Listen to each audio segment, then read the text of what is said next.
Hello and welcome to World Talks here on TVP World with me, Ashim Kumar.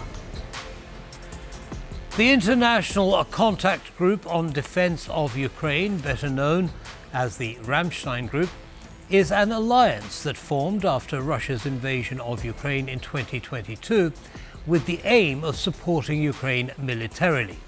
It consists of 57 countries, 32 NATO member states, and 25 other countries. Questions about the future of the Ramstein Group are on the horizon, primarily related to the possible policies of the new US administration after Donald Trump's presidency.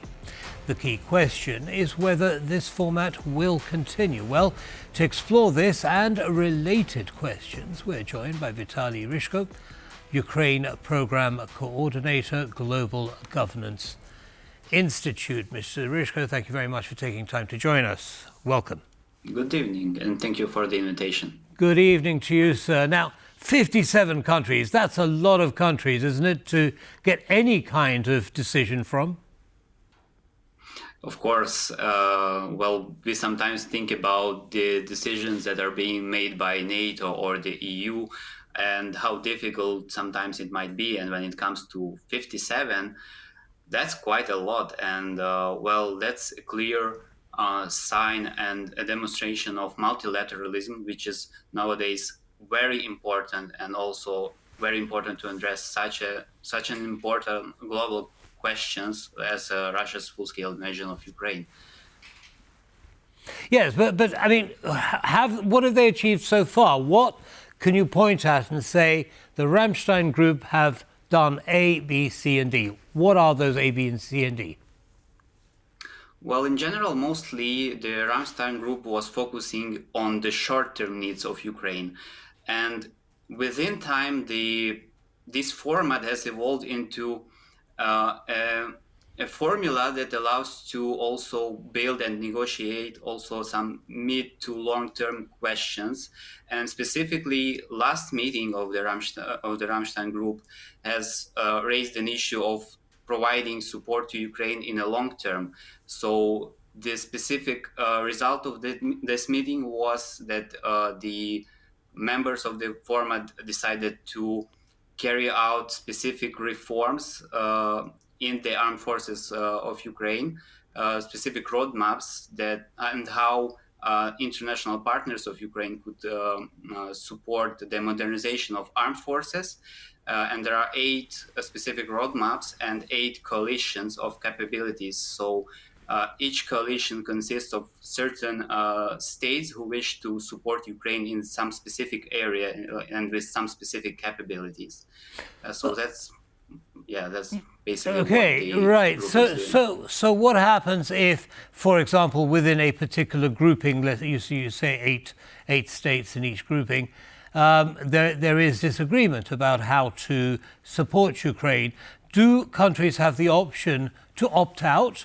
Or, do they have to follow the decision of the group irrespective?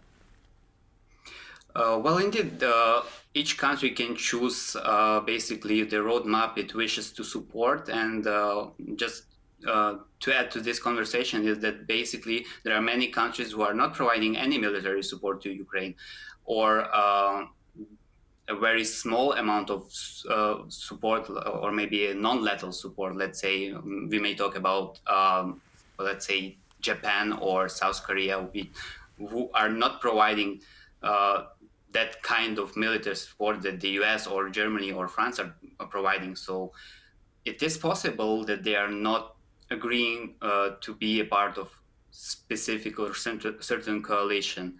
And but in general, it is very important that all of them are present and all of them are engaged into constructive discussions regarding how to provide Ukraine with everything it needs to be able to withstand Russia's aggression.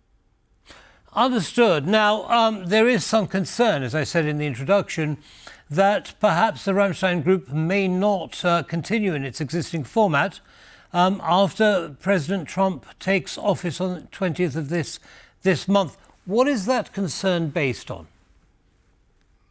Well, this concern is based on unpredictability of Donald Trump and his future policy vis-a-vis Russia and Ukraine. Although there are some calls, some inside information, which basically says that Trump's team has become to realize that the issue of Russia's war against Ukraine is not as simple as some people believed initially.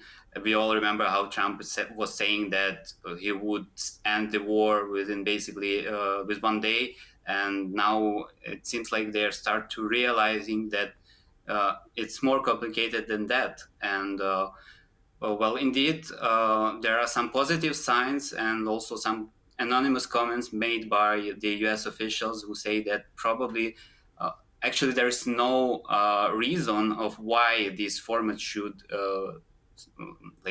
cease to exist, because it provides a multilateral format, and it's specifically what the US want in general, that the Europeans are spending more on their defense and that they should be the ones who contribute the most to Ukraine's defense.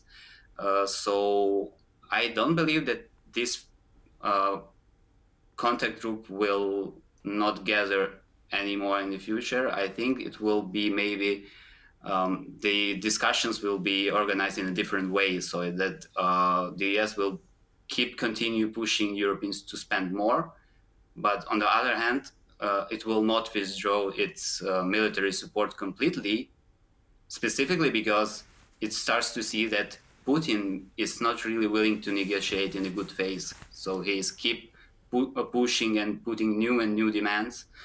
So that's why probably this new approach, peace through strength, that will be established by the new administration under Donald Trump. Understand. So it's unlikely that Trump's election win is going to make much difference to Ramstein or the Ramstein format, simply because it gives European countries a greater role in the defence of Europe. But what about the other countries within Ramstein which are not European? You mentioned Japan, for example, and South Korea.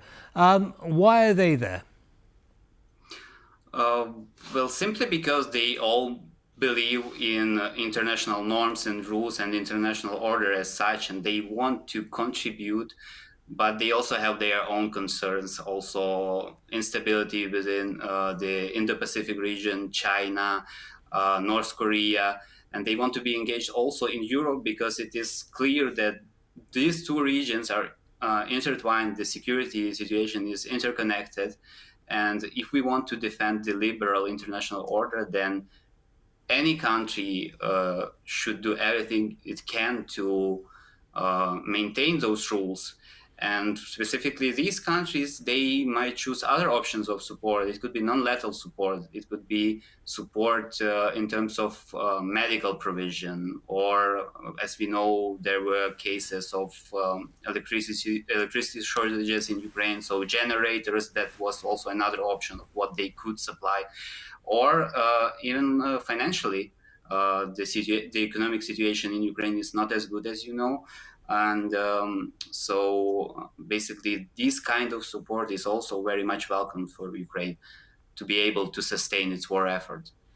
Understood. Now, talking about sustaining efforts, Slovak Prime Minister Robert Fico has said that Ukraine is not a reliable partner in the supply of energy, and this is to do with the fact that Ukraine has stopped the flow of Russian gas across Ukrainian territory to Slovakia. But equally, Fico says that he believes Russia to be a reliable partner. What do you read into those statements by Robert Fico? Oh, well, it's certainly difficult to call Russia as a reliable partner. Simply But he did it. What does it mean?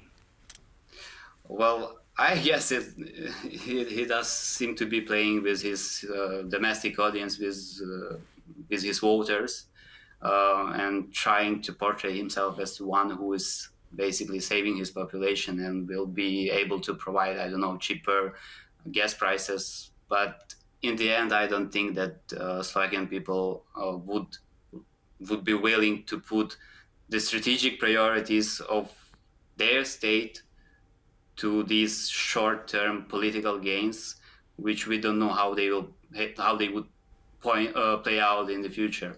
So we've seen what dependency on Russian fossil fuels like makes what it makes for the EU, and how it's difficult to actually to get out of this trap. So it clearly is difficult to understand why he's saying these things. How much of a threat is Russian influence on Slovakia to Europe, in your opinion? Well, Russia has established clearly a strong informational presence, and its propaganda is directed specifically to the states like Hungary, Slovakia, and as they see those countries as entry points for this kind of propaganda, because not all of them might be really happy about the fact that this war is still ongoing, and it certainly has certain aftershocks, specifically in terms of gas prices and let's say migration, which is also could be seen as an additional pressure on the societies of these countries. So it's difficult to say whether these sort of influences are very successful, but I would rather say that those are the political leaders who think that they would achieve some sort of short-term political gains by favoring Russia's position or Russia's goods, or I don't know, portraying it as some sort of balancing between Russia and Brussels, maybe, because Understood. not all the member states in the EU are agreeing on everything that Brussels says. Right, complex picture. Mr. Rishko, unfortunately, we're going to have to end it there, but thank you very much for sharing your analysis with our audience. Have a good evening, sir. Thank you, and thank you for the Thank invitation. you. Bye-bye. And that's all from us in this episode of World Talks. Goodbye.